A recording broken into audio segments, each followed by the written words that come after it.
Directorate of teacher education Odisha Bhubaneswar रही चिठी 4518 28/7/25 director SCERT पाखर प्रिंसिपल ऑल डायट रही चिठी सेकेंड क्लस्टर लेवल मीटिंग पे आसी जाइए एजेंडा 2 अगस्ट रे जहाँकि सेकेंड क्लस्टर मीटिंग होगा जाऊँगी in this context SCRT and OSEPA have designed the content of the meeting which has been shared with all principal and diet faculty on 28/7/25 in virtual mode तेणु जेहेतु 2 August रे होगा जाऊँगी second cluster meeting आपण जानी थे जहाँकि first Saturday August मास होगा जाऊँगी तो निश्चित भाव ये आसी चिठी तो देखूँ 10टा ରୁ 10ଟା15 स्वागत कार्यसूची सूचना प्रदान 10टा15 ରୁ 10ଟା30 पूर्व बैठक विषय वस्तुर आलोचना 10टा30 ରୁ 10ଟା50 अगस्ट मासर शैक्षिक कैलेंडर शिशु बाटिका प्रथम द्वितीय तृतीय श्रेणी विषय आलोचना हेब श्रेणी परिचालना भाषा और संख्या ज्ञान नमूना पाठटिका और शिक्षक गतिविधि योजना शिक्षक द्वारा पाठटिका प्रस्तुति और उपस्थापना उपर रहिब आलोचना और मध्याह्न भोजन विरति 1टा ରୁ 2टा नेक्स्ट विद्यालय परिदर्शन और आलोचना 2टा ରୁ 2टा30 चतुर्थ और पंचम श्रेणी आधारित गणित शिक्षण 2टा30 ରୁ 3टा सामग्रिक प्रगति पत्र 3टा ରୁ 3टा45 संख्यापन रही 3टा45 ରୁ 4टा तो निश्चित भाव देखो पूर्व बैठकर विषय वस्तुर पुनरालोचना जुलाई मासिक क्लस्टर स्तरीय मीटिंग रे क्यों विषय गुड़िक आलोचना करा जायतिला से विषय टिके रिकेप करेंगे ये विषय गुड़िक आपण मैंने निज निज विद्यालय अन्य शिक्षक शिक्षयित्री सहित आलोचना करते कि आलोचित विषय मध्य क्यों गुड़िक आपण कार्यकारी करिसेंती और किपरि करिसेंती ये बाबद रही चिठीटी तापर अगस्ट मासर शैक्षिक कैलेंडर शिशु बाटिका को तृतीय श्रेणी पर्यंत यही मास पई शिशु बाटिका श्रेणी विभिन्न विकास दिग अंतर्गत शिक्षण फलाफल गुड़िक कौन कौन अच्छी यही मास पई प्रथम श्रेणी भाषा और गणितर शिक्षण फलाफल गुड़िकर कौन कौन रही द्वितीय श्रेणी भाषा गणितर शिक्षण फलाफल गुड़िक कौन कौन अच्छी तृतीय श्रेणी भाषा और गणितर शिक्षण फलाफल गुड़िक कौन कौन अच्छी ए बाबद रही आलोचना अगस्ट मासर शैक्षिक कैलेंडर विषय आलोचना करेंगे जार लिंक अवेलेबल अच्छी एवं शिशु बाटिका भाषा और भाषागत विकास उपरे आलोचना हेब गणित बौद्धिक विकास उपरे क्यों क्यों प्रसंग रहिबो शारीरिक विकास उपरे क्यों क्यों प्रसंग रहिबो सामाजिक आवेगिक नैतिक विकास उपरे क्यों क्यों प्रसंग रहिबो शिशु बाटिका निज साथी और शिक्षक गोष्ठी सहयोग में बड़ कार्यगुड़िक करपरि रंगोली कर कांथचित्र मूर्तिकाम इत्यादि प्रथम श्रेणी अगस्ट मसरे विद्या प्रवेश सहायक पुस्तिका कौन कौन पढ़ाइबे निश्चित भाव ये सप्ताह अनुसार चली आपण जानी ये किछि सप्ताह पर यह मध्य बंद हो पुणी टेक्स्ट बुक पढ़ा आरंभ हो द्वितीय श्रेणी पर सेमिति कौन कौन अच्छी एवं तृतीय श्रेणी पर मध्य कौन कौन रोची विभिन्न विषय वारी मध्य रही आपण मानकर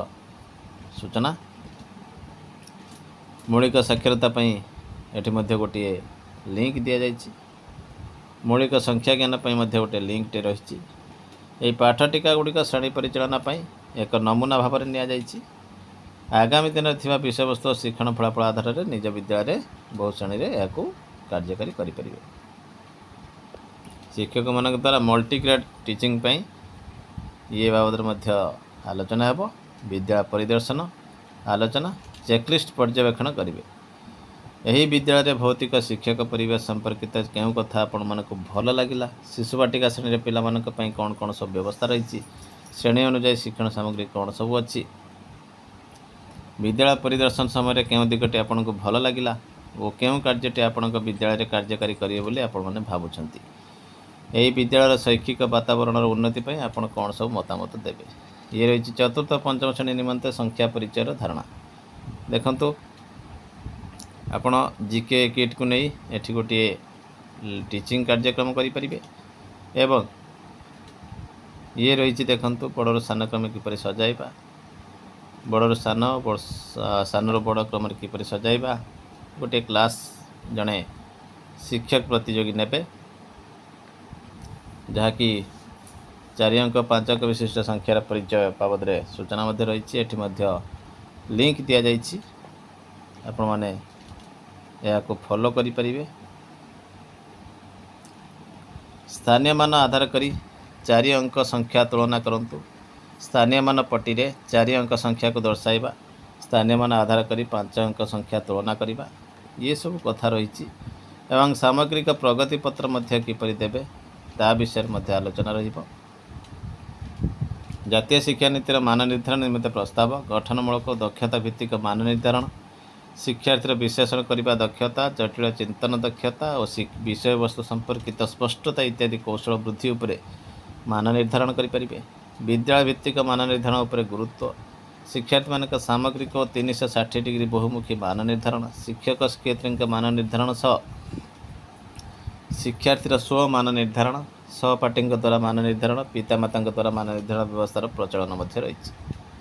सामग्रिक प्रगति पत्र आवश्यकता कौन रही? विकास संपर्कित तथ्य प्रदान करने, शिक्षण को अभिवृद्धि करने, प्रगति संपर्कित विवरणी प्रदान करने समेत ज्ञानात्मक भावात्मक क्रियात्मक दिगरे गुणापड़ी प्रदर्शन करने, श्रेणी भितर कार्य और बाहर कार्य विश्लेषणात्मक तथ्य को समूह को लिपिबद्ध करने, व्यवहार कार्य अंशग्रहण कर शैली और विकास संबंधी तथ्य को लिपिबद्ध करने, शारीरिक स्वास्थ्यगत परिवार संपर्कित तथ्य मासिक उपस्थान इत्यादि को लिपिबद्ध करने, प्रकल्प कार्य दलगत कार्य आदि समस्त कार्य अंशग्रहण कर लिपिबद्ध करने। जातीय शिक्षा नीति 2020 अनुଯାयी 3टी शिक्षण स्तर पर सामग्रिक प्रगति पत्र रही। मौलिक स्तर, प्रस्तुति स्तर, मध्यम स्तर। तो मौलिक स्तर में रहउछंती फाउंडेशनल स्टेज प्रथम और द्वितीय श्रेणी, प्रिपेरेटरी स्टेज प्रस्तुति स्तर रही तृतीय चतुर्थ पंचम, आपने या विषय आगुरी जानते। मिडिल स्टेज रही षष्ठ सप्तम अष्टम, मध्यम स्तर। सामग्रिक प्रगति पत्र विभिन्न शिक्षण आधारित दिग, स्वास्थ्य मौलिक स्तर में स्वास्थ्यगत विकास, सामाजिक आवेगिक विकास, कला सौंदर्यबोध विकास, बौद्धिक विकास गणित, बौद्धिक विकास परिवेश विज्ञान। प्रस्तुति स्तर में स्वास्थ्यगत विकास, सामाजिक और आवेगिक विकास, कला और सौंदर्यबोध विकास, बौद्धिक विकास ओडिया, बौद्धिक विकास इंग्राजी, बौद्धिक विकास गणित, बौद्धिक विकास सामाजिक पाठ, बौद्धिक विकास विज्ञान। मध्यम स्तर रही स्वास्थ्यगत विकास, सामाजिक आवेगिक विकास, कला और सौंदर्यबोध विकास, बौद्धिक विकास ओडिया, बौद्धिक विकास इंग्राजी, बौद्धिक विकास गणित, सामाजिक विज्ञान हिंदी, संस्कृत, धंदामूलक शिक्षा। सामग्रिक प्रगति पत्र विभिन्न दिग तो आप जानते। साधारण तथ्य आरंभ कर विभिन्न विभाग शिक्षार्थी दक्षतार मान निर्धारण, शिक्षार्थीर विशेष दक्षता, प्रतिभा, विशेष सहायता आवश्यक करथिबा दिग संबंधी सूचना, शिक्षार्थीर स्व मान निर्धारण, सहपाठी द्वारा मान निर्धारण, पितामाता अभिभावकों द्वारा शिक्षार्थीर मान निर्धारण, समाप्ति सूचक मान निर्धारण में शिक्षार्थीर प्राप्तांक, शिक्षार्थी संपर्क में शिक्षक शिक्षयित्री सामग्रिक मंतव्य, ये रही सूचना। सामग्रिक पत्र मान निर्धारण गठनमूलक 1-2, समाप्ति सूचक मान निर्धारण 1-2, गठनमूलक प्रस्तुति स्तर ग्रेड को ए बी रु ई पर्यंत दे पारिबे, मध्यम स्तर मध्य सेमिति ए रु ई, किंतु मौलिक स्तर पर रही ए बी सी।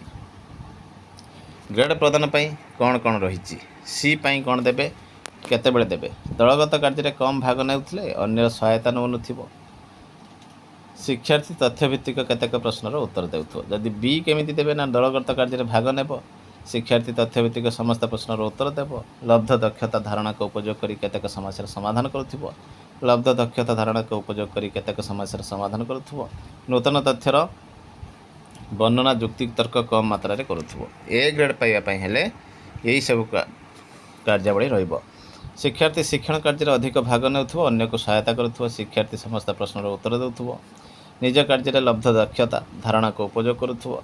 लब्ध दक्षता और धारणा को व्यवहार कर युक्तियुक्त चिंतन, अन्य तथ्य सह समन्वय, नूतन तथ्यर वर्णना करिपारुथिबो।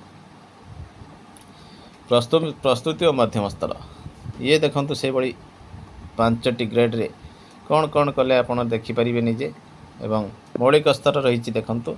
60 रु 100% हेले ग्रेड ए, 40 रु 59 हेले बी ग्रेड, 40 रु कम हेले सी ग्रेड। प्रस्तुति स्तर से भली 80 रु 100 ए ग्रेड, 65 रु 79 बी ग्रेड, 50 रु 64 सी ग्रेड, 35 ରୁ 49 ଡି ଗ୍ରେଡ୍, 35 ରୁ କମ୍ ହେଲା ଇ ଗ୍ରେଡ୍। ମଧ୍ୟମ ସ୍ତର 80 ରୁ 100 ଏ ଗ୍ରେଡ୍, 65 ରୁ 79 ବି ଗ୍ରେଡ୍, 50 ରୁ 64 ସି ଗ୍ରେଡ୍, 35 ରୁ 49 ଡି ଗ୍ରେଡ୍, 35 ରୁ କମ୍ ରହୁଛି ଇ ଗ୍ରେଡ୍। ତିନୋଟି ସ୍ତର ପାଇଁ ଦକ୍ଷତା ମାନ ନିର୍ଦ୍ଧାରଣ ବାବଦରେ ରହିଥିଲା କଥା। ମୌଳିକ ସ୍ତରରେ କ'ଣ ଆପଣ ମାନ ନିର୍ଦ୍ଧାରଣ ପାଇଁ କରିପାରିବେ। ମୋଟାମୋଟି ଭାବେ କହିବାକୁ ଗଲେ ଏଥର ପ୍ରଗତି ପତ୍ର ଉପରେ ହିଁ ଗୁରୁତ୍ୱାରୋପ କରାଯାଇଛି, ଯାହାକି ଆପଣମାନେ ଏଇ ଚିଠିରୁ ଜାଣିପାରିଲେ। ଏବଂ ଏଥିରେ ଆହୁରି କିଛି କଥା ରହିଛି। ବ୍ୟବହାର କାହିଁକି କରାଯିବ, ସହପାଠୀଙ୍କର ଭୂମିକା କ'ଣ, ଏବଂ ଏସବୁ କଥା ଉପରେ ଆପଣମାନେ ନିଜେ ଏହି PDF ଦେଖିପାରିବେ। ତ ନିଶ୍ଚିତ ଭାବରେ ରହିଛି ଗୋଟିଏ ବଡ଼ ଖବର।